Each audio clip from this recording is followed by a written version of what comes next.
जीवन में सदा काम करते रहने की आदत ही आपको सफल इंसान बना सकती है। जीवन के कुछ अच्छे पल आप अपने और अपनों के साथ गुजार लीजिए।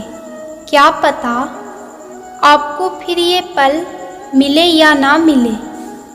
सफलता पाने के लिए एक रात काफ़ी नहीं, इसे पाने के लिए बहुत सी रातों को जागना पड़ता है। जीवन में होने वाली गलतियों का उद्देश्य आपको बिगाड़ना नहीं, सुधारना होता है। ये जीवन के मायने हमें असली संसार के अनुभव सिखलाती है। जब आपके जीवन के चारों ओर हताश और निराशा हो, जब दुखों ने आपको हर जगह से घेर रखा हो, तब आप सच्चे मन से श्री कृष्ण जी के नाम का दीपक जलाना और अपना सवाल श्री कृष्ण को सुना देना।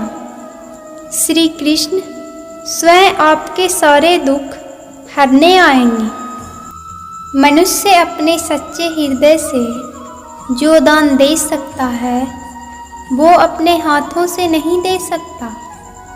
और मौन रहकर हम जो कह सकते हैं, वो हम अपने शब्दों से नहीं कह सकते।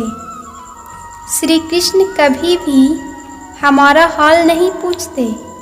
श्री कृष्ण अपने सच्चे भक्तों पर हर घड़ी नज़र रखते हैं। प्राचीन समय की बात है। एक राज्य में एक राजा राज्य करता था। उसका राज्य खुशहाल था। धन धान की कोई कमी नहीं थी। राजा और प्रजा खुशी खुशी अपना जीवन यापन कर रहे थे। एक वर्ष उस राज्य में भयंकर अकाल पड़ा।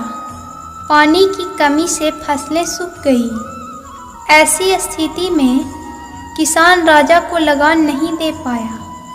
लगान न प्राप्त होने के कारण राजस्व में कमी आ गई और राजकोष खाली होने लगा। यह देखकर राजा चिंता में पड़ गया। हर समय वो सोचता रहता कि राज्य का खर्च कैसे चलेगा। अकाल का समय निकल गया। स्थिति सामान्य हो गई, किंतु राजा के मन में चिंता घर कर गई। हर समय उसके दिमाग में यही रहता कि राज्य में पुनः अकाल पड़ गया तो क्या होगा। इसके अतिरिक्त भी अन्य चिंताएं उसे घेरने लगी। वो बोले, राजन, तुम्हारी चिंता की जड़ राजपाट है। अपना राजपाट अपने पुत्र को देकर चिंता मुक्त हो जाओ। इस पर राजा बोला, गुरुवर, मेरा पुत्र मात्र 5 वर्ष का है। वह अबोध बालक राजपाट कैसे संभालेगा। तो फिर ऐसा करो, अपनी चिंता का भार तुम मुझे सौंप दो। राजा तैयार हो गया और अपनी राजपाट साधु को सौंप दिया। इसके बाद साधु ने पूछा, अब तुम क्या करोगे। राजा ने बोला, सोचता हूँ कि अब कोई व्यवसाय कर लूँ, लेकिन उसके लिए धन की व्यवस्था कैसे करोगे। अब तो राजपाट मेरा है, राजकोष के धन पर भी मेरा अधिकार है। राजा ने उत्तर दिया, तो मैं कोई नौकरी कर लूँगा। तब साधु ने कहा, ये ठीक है, लेकिन यदि तुम्हें नौकरी ही करनी है तो कहीं और जाने की आवश्यकता नहीं है, यही नौकरी कर लो। मैं तो साधु हूँ, मैं अपनी कुटिया में रहूँगा। राजमहल में ही रहकर तुम मेरी ओर से ये राजपाट संभालना। राजा ने साधु की बात मान ली और साधु की नौकरी करते हुए राजपाट संभालने लगा। साधु अपनी कुटिया में चले गए। कुछ दिन बाद साधु पुनः राजमहल आए और राजा से पूछा, कहो राजन, अब तुम्हें भूख लगती है या नहीं। तुम्हारी नींद का क्या हाल है। राजा ने कहा, अब तो मैं खूब खाता हूँ और गहरी नींद में सोता हूँ। पहले भी मैं राजपाट का कार्य करता था, अब भी करता हूँ। राजा ने अपनी स्थिति बताते हुए प्रश्न भी पूछ लिया, फिर ये परिवर्तन कैसे? ये मेरी समझ के बाहर है। साधु मुस्कुराते हुए बोले, राजन, पहले तुमने काम को बोझ बना लिया था और उस बोझ को हर समय अपने मानस पटल पर ढोया करते थे, किंतु राजपाट मुझे सौंपने के उपरांत समस्त कार्य अपना कर्तव्य समझकर करते हो, इसलिए चिंता मुक्त हो। इस कहानी से हमें यही सीख मिलती है कि जीवन में जो भी कार्य कीजिए अपना कर्तव्य समझकर कीजिए, ना कि बोझ समझकर। यही चिंता से दूर रहने का एकमात्र तरीका है। श्री कृष्ण कहते हैं, रोशनी तक पहुंचने के लिए आपको अंधेरे से ही गुजरना पड़ता है। प्यार और मौत में एक चीज समान है, दोनों ना उम्र देखती है और ना ही समय।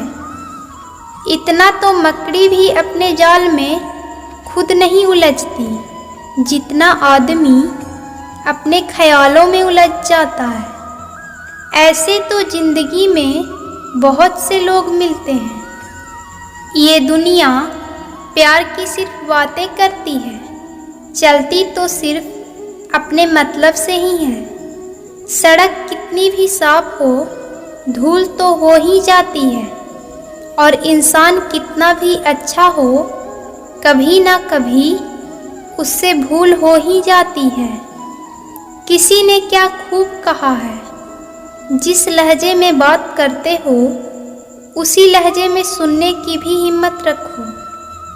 कभी कभी हम किसी के लिए उतना खास भी नहीं होते जितना हम सोच लेते हैं। मैं जानता हूँ कि मैं कुछ तो हूँ, क्योंकि मेरा ईश्वर कोई भी चीज़ बेकार नहीं बनाता।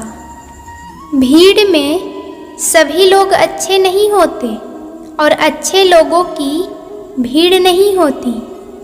दुनिया में सबसे ज़्यादा सपने इसी बात ने तोड़े हैं कि लोग क्या कहेंगे। बड़ी मुश्किल से मिलती है इस बात की समझ कि हम नासमझ हैं। सुखी जीवन के लिए आप 8 मंत्र हमेशा याद रखें।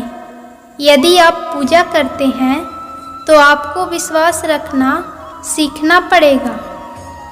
उड़ने में कोई बुराई नहीं है, आप भी उड़ें, लेकिन उतना ही जहाँ से ज़मीन साफ दिखाई देती हो। जिंदगी कितनी भी कठिन लगती रहे, आप हमेशा कुछ न कुछ कर सकते हो और सफल हो सकते हो। जीवन की सबसे बड़ी खुशी उसी काम को करने में है जिसे लोग कहते हैं कि तुम नहीं कर सकते हो।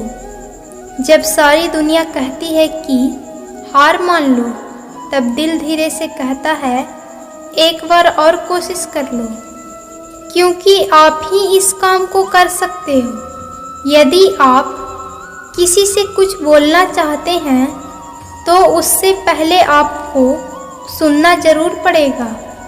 यदि आप कुछ लिखना चाहते हैं तो उससे पहले आपको समझना सीखना होगा। यदि आप कुछ खर्च करना चाहते हैं तो उसके पहले आपको कमाना सीखना होगा। हार मानने से पहले आपको कोशिश करना सीखना होगा, और रिश्ते बनाने से पहले आपको रिश्ते बनाना सीखना होगा। रोने से पहले याद रखिएगा, आपको हंसना सीखना होगा, और मरने से पहले आपको खुलकर जीना सीखना होगा। दर्द ना होता तो खुशी की कीमत ना होती। अगर मिल जाता सब कुछ चाहने से तो इस दुनिया में ऊपर वाले की ज़रूरत ना होती। लहजे कब तक मीठे रखने हैं आजकल ये ज़रूरतें तय करती है। जब मिलो किसी से तो ज़रा दूर का रिश्ता रखना। बहुत तड़पाते हैं अक्सर सीने से लगाने वाले। अपने से ऊपर बालों को देखो तो लगता है कुछ भी नहीं है हमारे पास। अपने से नीचे बालों को देखो तो लगता है बहुत कुछ है हमारे पास। जिंदगी में जो मिला है उससे नहीं होना तुम निराश, क्योंकि ईश्वर ने हमारे लिए सिर्फ वही चुना है जो है हमारे लिए खास। एक मिट्टी की मूर्तियाँ बनाने वाले ने ईश्वर से कहा, तू भी कलाकार है और मैं भी कलाकार हूँ। तूने मुझ जैसे असंख्य पुतले बनाकर इस धरती पर भेजे हैं। मैंने तेरे असंख्य पुतले बनाकर इस धरती पर बेचे हैं। पर हे ईश्वर, उस समय बड़ी शर्म आती है जब तेरे बनाए पुतले आपस में लड़ते हैं और मेरे बनाए पुतलों के आगे शीश झुकाते हैं। एक दिन दर्द ने दौलत से कहा, तू कितना खुशनसीब है, हर कोई तुम्हें पाने की कोशिश करता है। मैं कितना बदनसीब हूँ कि हर कोई मुझसे दूर जाना चाहता है।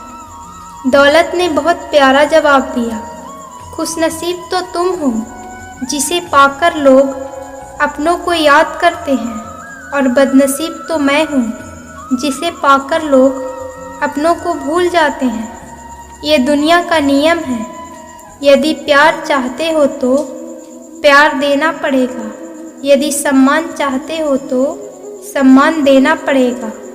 अगर आपको विश्वास चाहिए तो विश्वास देना पड़ेगा।